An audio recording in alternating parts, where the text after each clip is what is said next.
Gloria a Dios. Sean todos muy bendecidos y enriquecidos en Cristo Jesús. ¿Cuánto están gozosos en esta mañana? ¿Cuánto están alegres, contentos? Grandes cosas ha hecho nuestro Dios. Amén. Le damos la bienvenida a todos los hermanos y amigos que han hecho acto de presencia en este lugar. Dios está en este lugar. El Espíritu de Dios está aquí. Dígale al que está a su lado: Dios está aquí. Díselo con gozo. Dígale: Dios está aquí. Y bendecimos a las personas que a través de las redes sociales nos dan siempre seguimiento. Cada domingo hay una palabra fresca, cada domingo hay una palabra nueva para nuestro espíritu, para nuestro ser. Amén. Dígale al que está a su lado: abre tu corazón para lo que Dios tiene para ti hoy. Dios siempre nos ha hablado a través de su palabra. Su palabra es como el pan fresco para nuestra hambre espiritual. Amén. Y yo quiero que cerremos nuestros ojos, porque lo que voy a compartir con vosotros en el día de hoy es un alimento muy fuerte. Y necesito que usted abra sus oídos espirituales, los ojos de su entendimiento, para que comprenda en su justa dimensión lo que le vamos a enseñar en el día de hoy. Cierre sus ojos y dígale al Espíritu Santo: Espíritu Santo, habla a mi vida de una manera especial. Espíritu Santo de Dios, habla a mi espíritu y abre los ojos del entendimiento para que yo pueda comprobar cuál es la buena voluntad de Dios, la que es agradable y la que es perfecta. En el nombre de Jesús. Amén y amén. Un aplauso fuerte al Señor. Fuerte el aplauso para Dios. Vamos a permitirle a los niños menores de 10 años salir a su clase bíblica. Gloria a Dios. Salen a su salón de clase y los demás se quedan aquí con nosotros.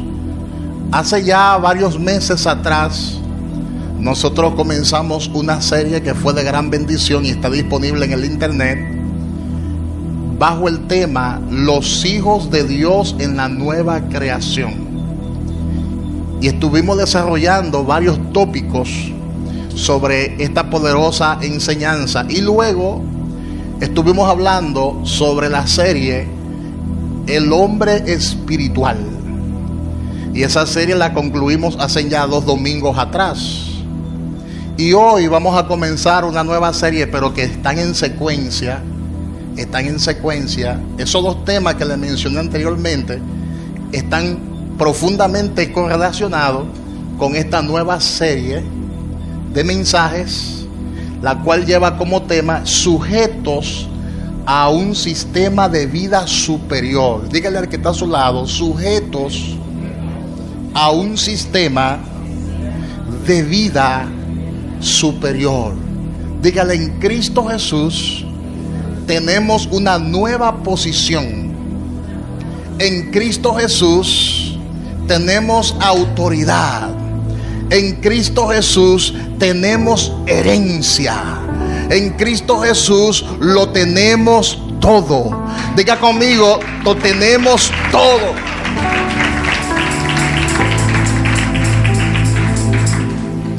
Y le invito a que abra su Biblia con nosotros en el libro de Efesios, su capítulo 4, su versículo 23 y 24. El libro de Efesios, capítulo 4, versículo 23 y 24, está ahí en pantalla.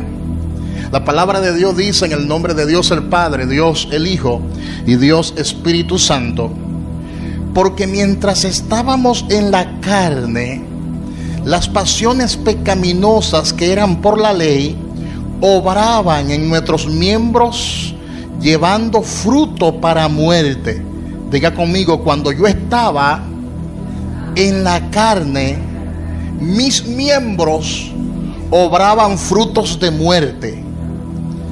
Pero dice, pero ahora, diga ahora, cambio de posición, cambio de sistema, nos mudaron a un nuevo lugar. Antes estábamos en otro lugar, estábamos en el reino de la tiniebla. Pero ahora no estamos en ese reino de las tinieblas. Ahora estamos en otra posición, formamos parte de otro sistema.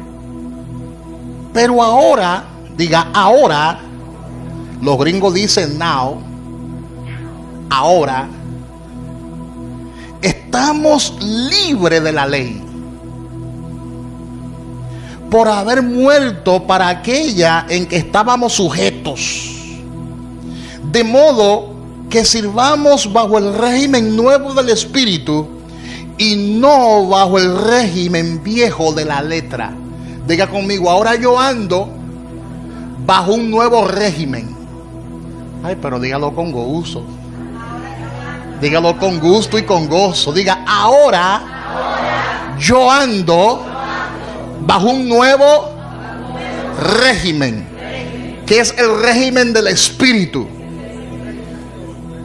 No ando bajo ese régimen viejo de la letra, sino bajo el régimen del Espíritu. Amén. Cuando hablamos acerca del régimen del Espíritu,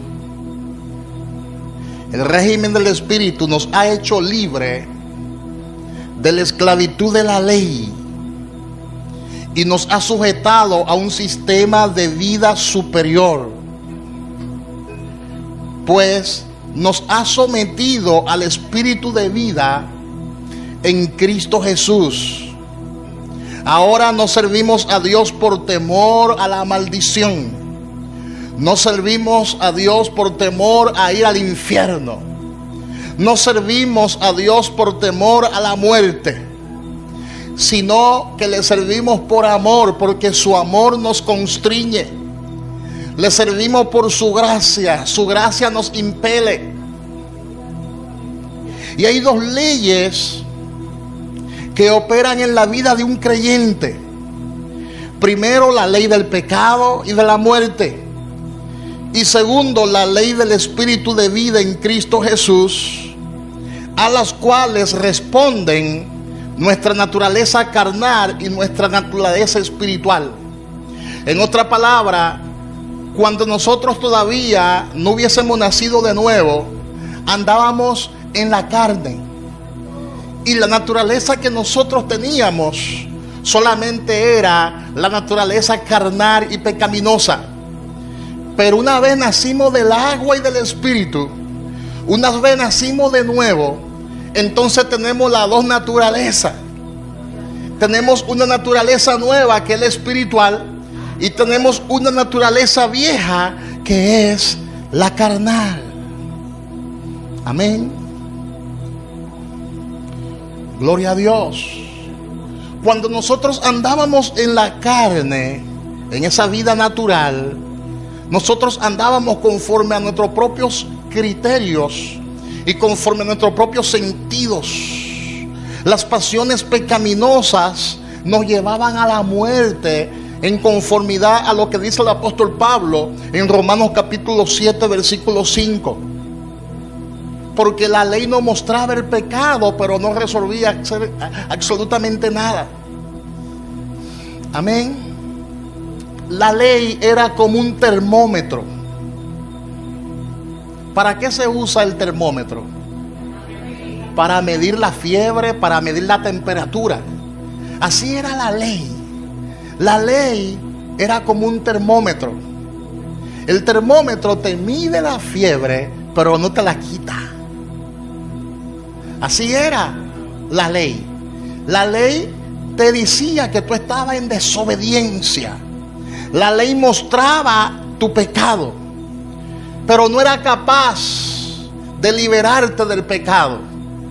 No era capaz de hacerte libre de la desobediencia. El ser humano por sí solo era incapaz de satisfacer las demandas divinas. Por eso fue necesario Cristo Jesús. Y le estoy poniendo este fundamento para lo que viene ahora. Cuando Dios nos salva, nos dio una nueva naturaleza en Él. Y al darnos una nueva naturaleza en Él, nos hizo libre de la ley. Diga conmigo, ya yo no estoy bajo ley, sino que ahora yo estoy bajo la gracia de Dios. Es por eso que el apóstol Pablo dice que esto no es por obra para que nadie se gloríe, sino que esto es un regalo de Dios, es un don de Dios. Ahora nosotros podemos servirle en el Espíritu. Dios nos ha dado la capacidad de servirle en el Espíritu. Y es por eso que es importante que entendamos que Dios se esconde secretamente en su palabra. En la palabra hay unos misterios, el cual vamos a descifrar dentro de unos segundos. Porque la Biblia está llena de tipos, la Biblia está llena de figuras que nos ayudan a entender la obra que Dios ha hecho en nosotros. Y vamos a estudiar a continuación el régimen del Espíritu a través de las tipologías que encontramos en el Antiguo Testamento para sustraer una gran verdad revelada por Dios, de la cual todos nosotros estamos disfrutando en el día de hoy. Y yo quiero que nos profundicemos en esto. Yo quiero que nos profundicemos en lo que la palabra dice en el libro de Génesis. Abra su Biblia conmigo en el libro de Génesis capítulo 8, versículo 1. Porque hay una verdad que se esconde en esos pasajes de la Escritura.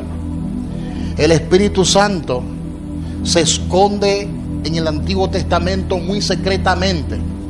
Y por eso yo quiero descifrarle esos códigos que están ahí plasmados en el libro de Génesis capítulo 8, versículo 1. Abra su Biblia porque no está ahí en pantalla. Abra su Biblia en el libro de Génesis capítulo 8, versículo 1. Vamos a hablarle acerca de la era del Espíritu Santo revelada en el Antiguo Testamento. Lo que usted está mirando en pantalla ahí es el arca de Noé. El arca de Noé. Y vamos a descubrir cómo el Espíritu Santo se escondía en ese pasaje de la Escritura. Génesis capítulo 8, versículo 1. La palabra de Dios dice de la siguiente manera: y se acordó Noé, y se acordó Dios de Noé, y de todos los animales, y de todas las bestias que estaban con él en el arca.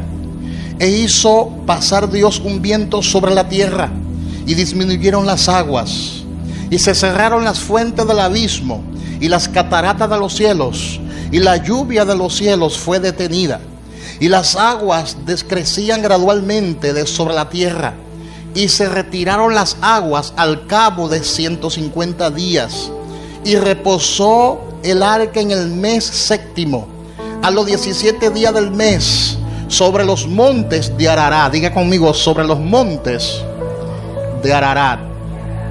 Y las aguas fueron decreciendo hasta el mes décimo. En el décimo, el primero del mes, se descubrieron las cimas de los montes. Sucedió que al cabo de 40 días abrió Noé la ventana del arca que había hecho, y envió un cuervo, el cual salió, diga, y envió un cuervo, ¿Qué fue lo que envió? El cual salió y estuvo yendo y volviendo hasta que las aguas se secaron sobre la tierra. Envió también de sí una paloma para ver si las aguas se habían retirado de sobre la faz de la tierra. Y no halló la paloma. ¿Qué fue lo que envió? Y no halló la paloma donde sentar la planta de su pie. Y volvió a él al arca, porque las aguas estaban aún sobre la faz de toda la tierra. Entonces él extendió su mano y tomándola la hizo entrar consigo en el arca. Esperó aún otros 7 días, y volvió a enviar la paloma fuera del arca. Y la paloma volvió a él a la hora de la tarde, y aquí que traía una hoja de olivo en el pico. Y entendió Noé que las aguas se habían retirado de sobre la tierra. Y esperó aún otros 7 días, y envió la paloma, la cual no volvió ya más a él. Y sucedió que en el año 601 de Noé, en el mes primero, el día primero del mes, las aguas se secaron sobre la tierra. Y quitó Noé la cubierta del arca, y miró, y he aquí que la faz de la tierra estaba seca. Y en el mes segundo, los 27 días del mes, se secó la tierra. Entonces habló Dios a Noé diciendo: sal del arca, tú y tu mujer y tus hijos, y las mujeres de tus hijos contigo.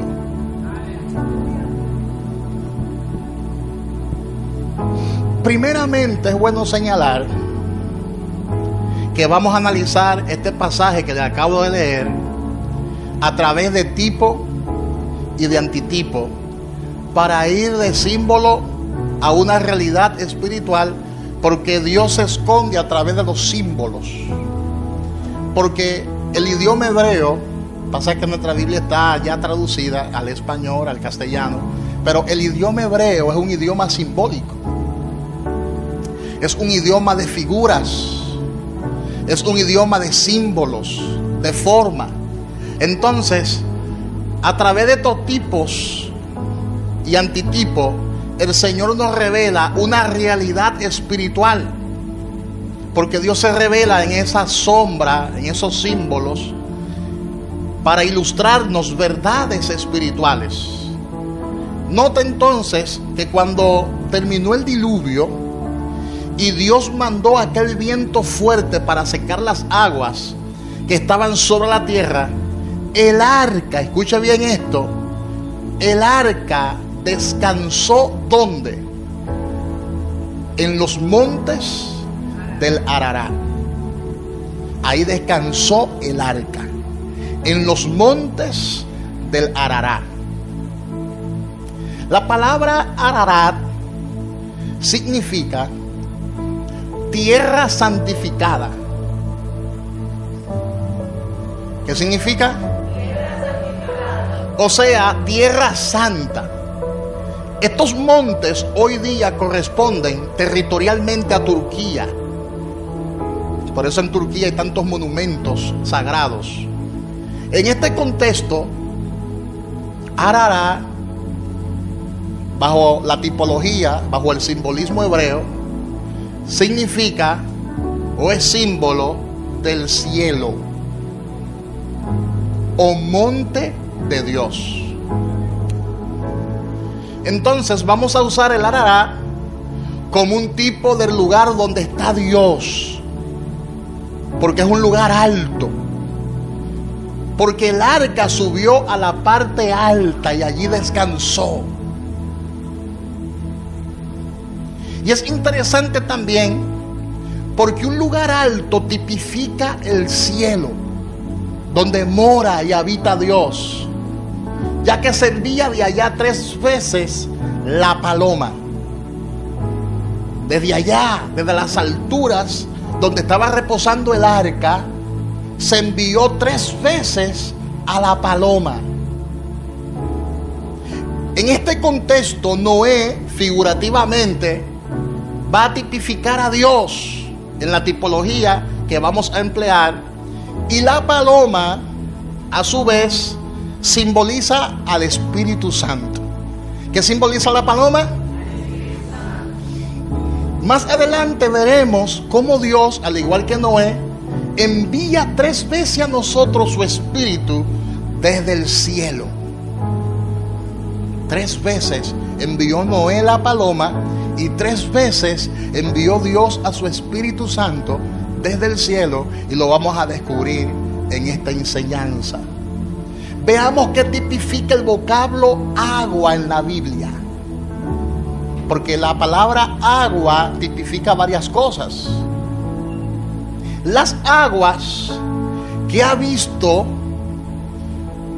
dice el libro de Apocalipsis 17:15, las aguas que ha visto donde la ramera se sienta son pueblos, muchedumbres, naciones y lenguas.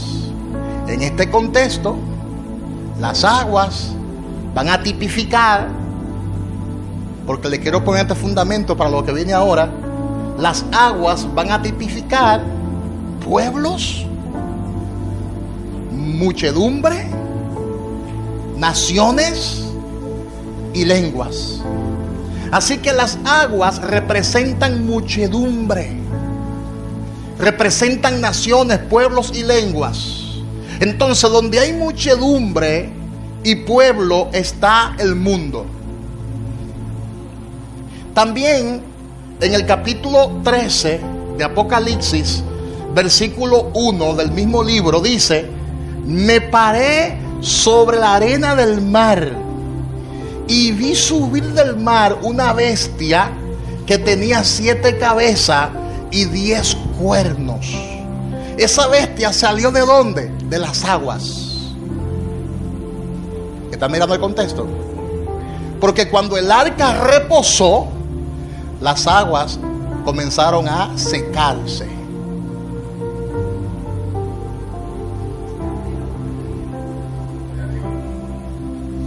Todo lo que se escribió en el Antiguo Testamento, para nuestro ejemplo se escribió, para darnos una enseñanza poderosa.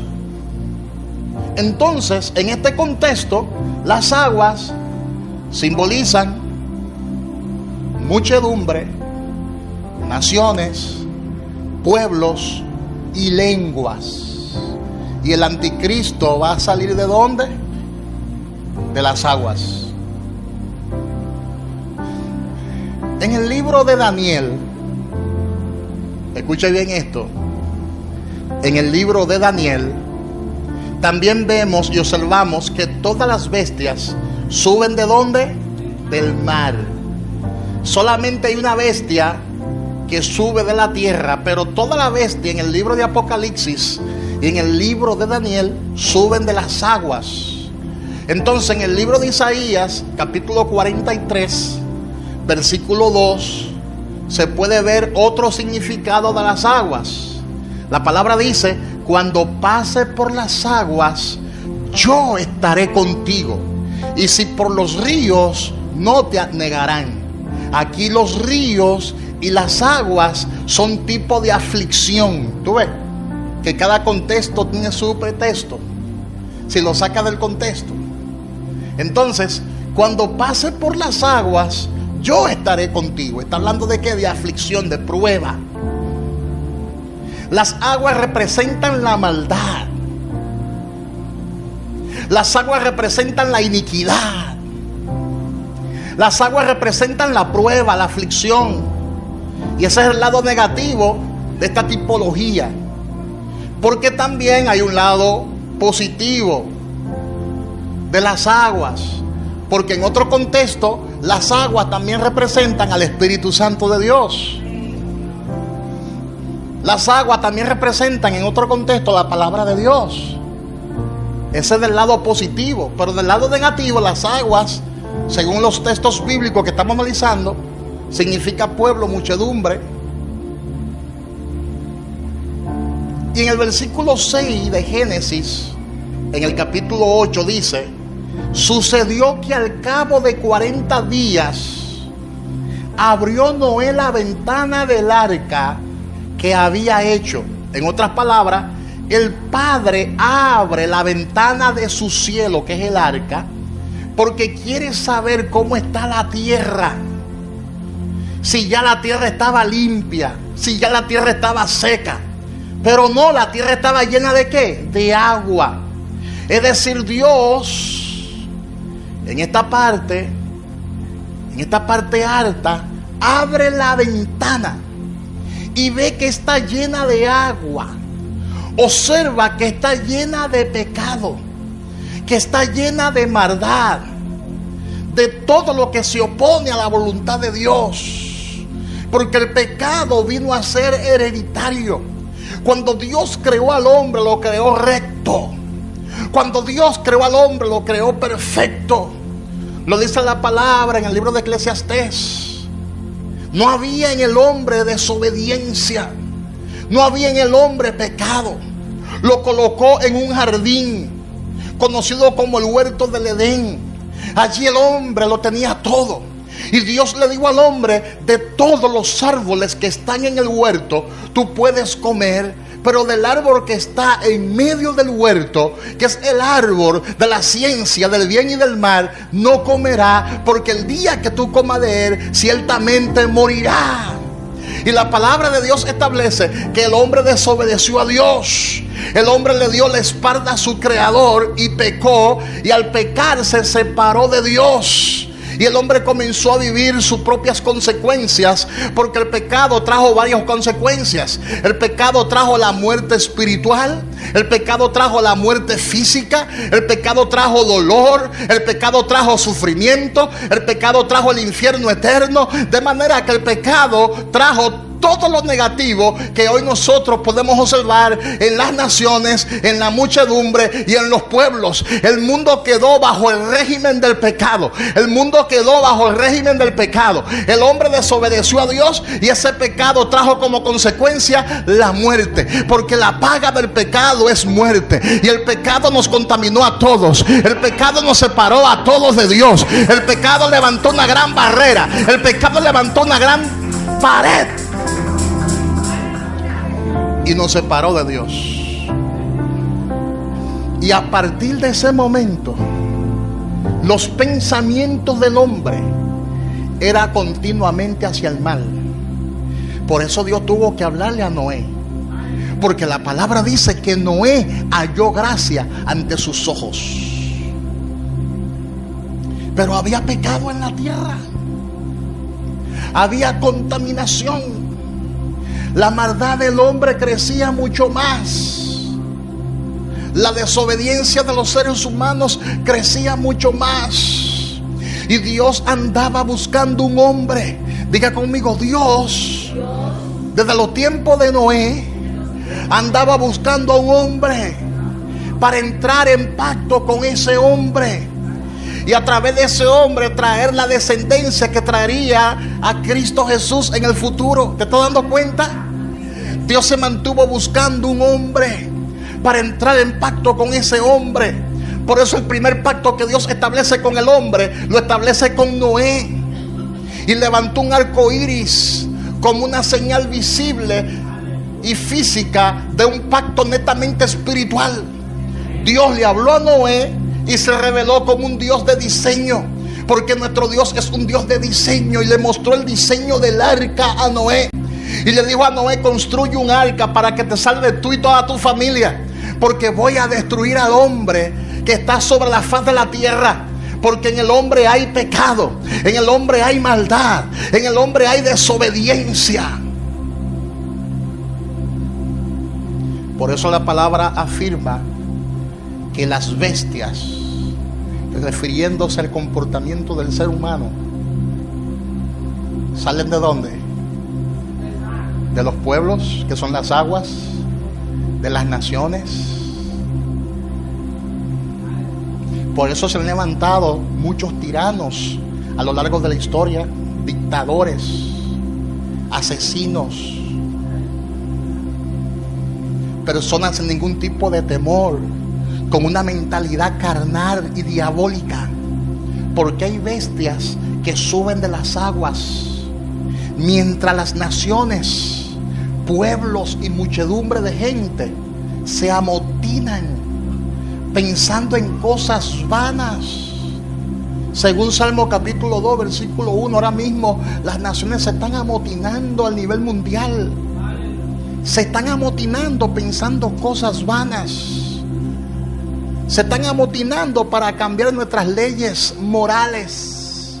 Y lo están haciendo de manera sutil, hablando de ideología de géneros, hablando de apoyo al aborto, entre otras leyes que quieren aprobar. Quieren sacar la Biblia de las aulas. Quieren sacar la Biblia de nuestra legislación, de nuestra constitución. Los pueblos se amotinan, se siguen amotinando, pensando cosas vanas, pero es contra Cristo. Todo esto es tipo de las aguas también. Cuando el arca de Noé reposó en el monte Arará, las aguas no habían bajado. Esto representa el período en el que el pecado se propagó como un virus por toda la tierra. Por eso lo primero que Dios manda no es una paloma. Lo primero que Dios manda es un cuervo.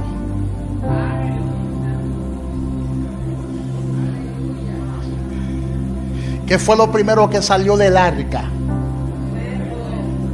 Y el arca estaba en el monte de Dios. El cuervo salió del mismo trono de Dios.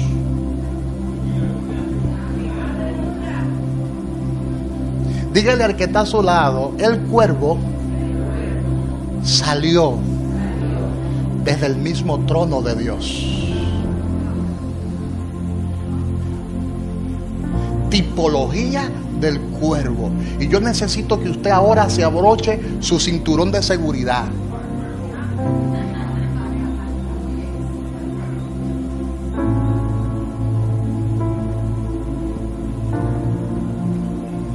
Porque esto es bien interesante para mí.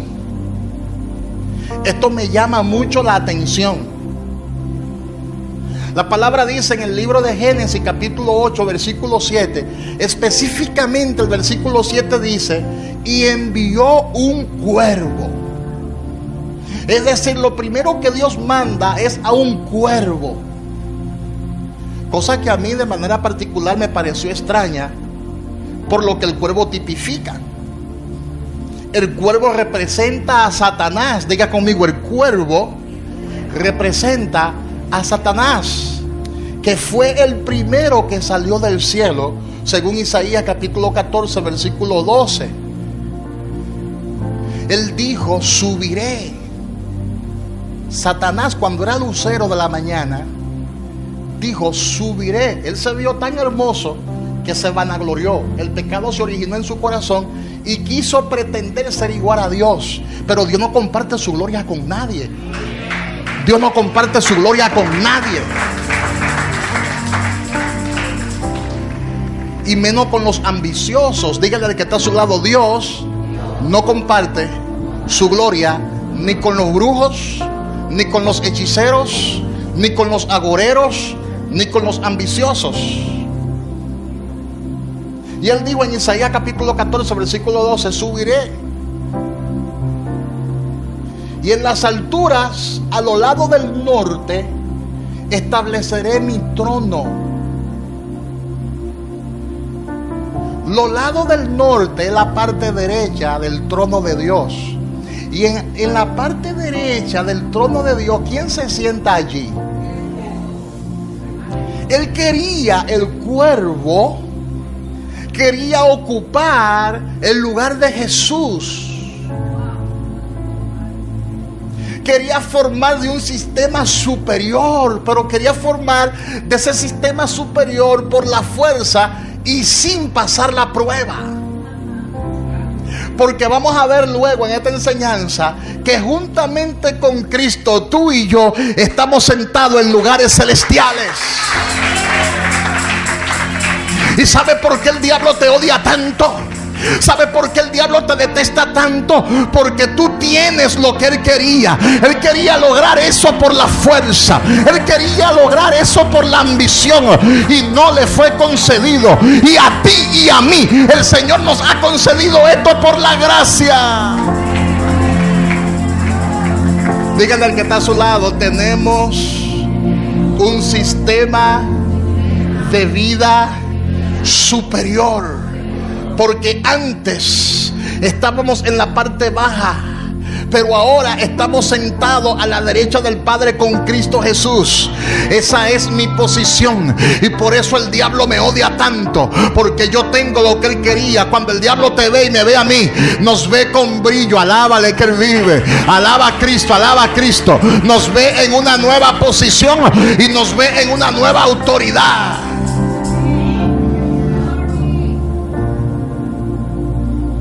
Tenemos que entender eso en el espíritu.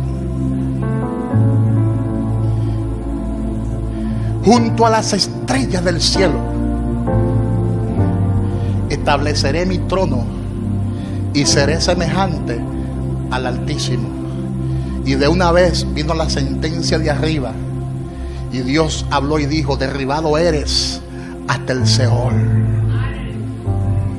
Y dice el libro de Ezequiel, en su capítulo 28, versículo 14 en adelante, no lo voy a leer porque es muy largo, dice que él se paseaba junto a la piedra de fuego, porque Dios le había creado a él como Adán un huerto. Adán tenía un huerto biológico, el huerto del Edén, pero Lucifer tenía un huerto mineral, el huerto de Dios.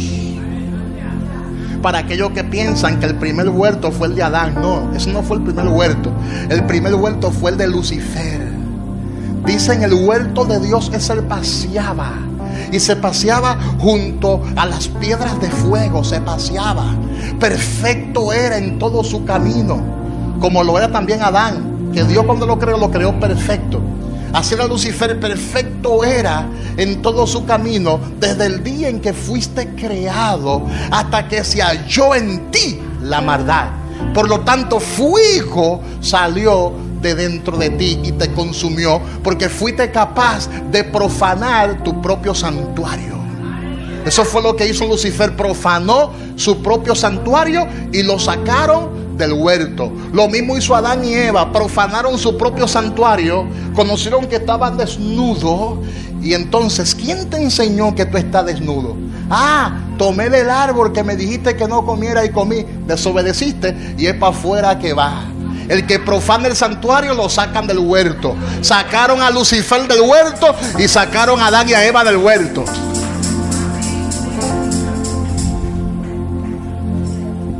Dígale al que está a su lado: no pierda tu huerto.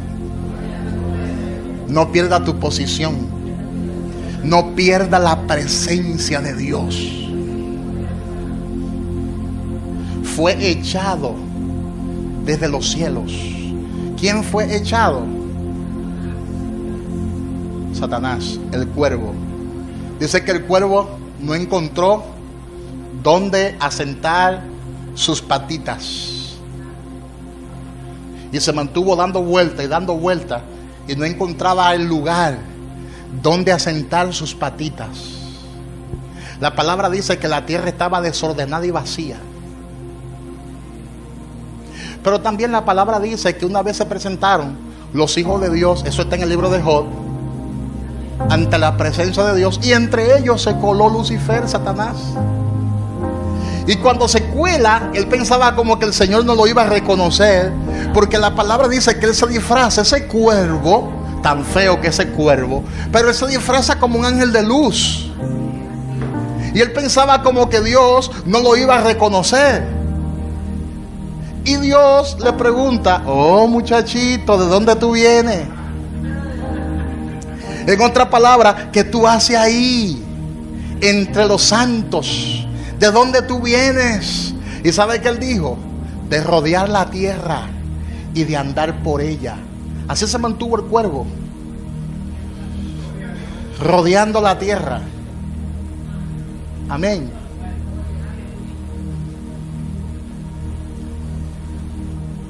Pero en Génesis capítulo 8, versículo 8, ese versículo dice que envió también de sí una paloma para ver si las aguas se habían retirado de sobre la faz de la tierra. Ahora el Señor manda a la paloma, tipo del Espíritu Santo, para ver si las aguas se habían retirado. Cuando vino la paloma por primera vez, se observa en la Biblia que las aguas todavía no habían bajado del todo. Amén. Y en el libro de Génesis, en su capítulo 1, versículo 1, dice que en el principio creó Dios los cielos y la tierra estaba desordenada y vacía, y las tinieblas estaban sobre la faz del abismo. Nota que la tierra estaba como desordenada y vacía, y solamente tenía agua. Después Dios separó las aguas, pero todo era agua, y el Espíritu de Dios se movía sobre la faz de las aguas. Se movía sobre la faz de las aguas. Si nosotros lo analizamos a través de la tipología que estamos empleando, vemos que la paloma, el Espíritu Santo, llegó por primera vez a la tierra y se movía sobre la faz de las aguas. La tierra estaba desordenada, pero el Espíritu de Dios se movía sobre la faz de las aguas.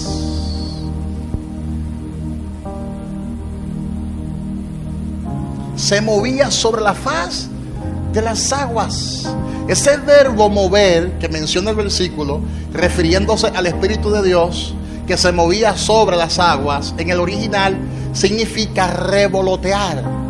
Revolotear. Y ese mismo verbo que se usa en Deuteronomio también aparece como revolotear, hablando del amor de Dios para Israel. La palabra dice en Deuteronomio 32 del 10 al 11, Deuteronomio 32 del 10 al 11 dice la palabra: le halló en tierra de desierto, hablando Dios con Israel, y en yelmo de horrible soledad, lo trajo alrededor, lo instruyó, lo guardó como la niña de su ojo, como el águila que excita su nidada, revolotea sobre sus pollos, extiende sus alas, los toma, los lleva sobre sus plumas. Aquí la palabra revolotear es la misma que se usa para decir que el Espíritu se movía sobre la faz de la tierra. Así como el águila revolotea sobre sus pollos, de la misma manera el Espíritu se movía sobre la faz de las aguas.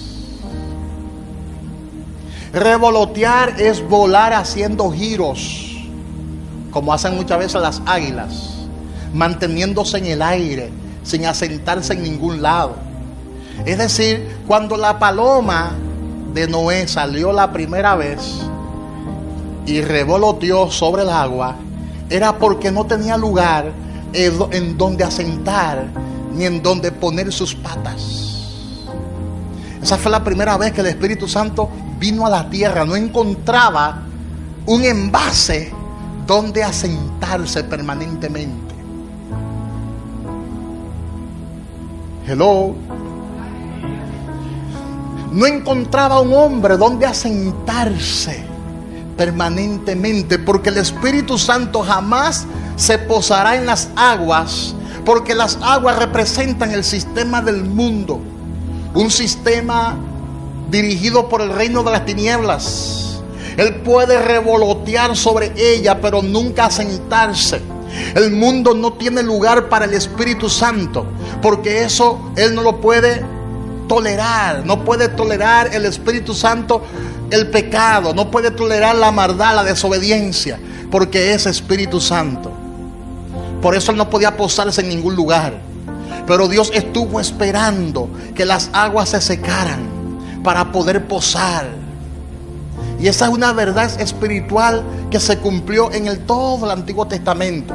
En el Antiguo Testamento el Espíritu Santo no moró sobre ningún hombre, sino que venía sobre él y volvía. Venía y volvía. Venía y volvía. Vamos a verlo en la Biblia. Por ejemplo, la palabra dice que el Espíritu Santo venía, pero nunca permanecía en ningún hombre. Jueces 6:34 dice: el Espíritu de Jehová vino sobre Gedeón, pero no posó en Gedeón. Lo usó Dios por un tiempo limitado, pero no permaneció el Espíritu de Dios en Gedeón. El Espíritu de Jehová vino sobre Jecle, Jueces 11:29. El Espíritu de Jehová vino sobre Sansón, Jueces 14:6. El Espíritu de Jehová vino sobre David, Primera de Samuel 16:13. Y es muy notable que el Espíritu de Dios venía sobre la persona, pero en el mundo el Espíritu Santo no puede posar, porque el Espíritu Santo no es un regalo para el mundo, es un regalo para la iglesia.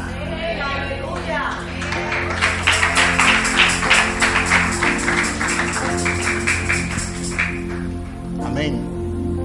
Por eso también la paloma estuvo esperando que se secara el agua, que desapareciera todo lo que es mundanal, todo lo que es terrenal y animal y diabólico. Pues el Espíritu Santo no puede asentarse en un lugar que no sea el de Dios. El Santo Espíritu estará revoloteando mientras no encuentre la tierra seca. Amén.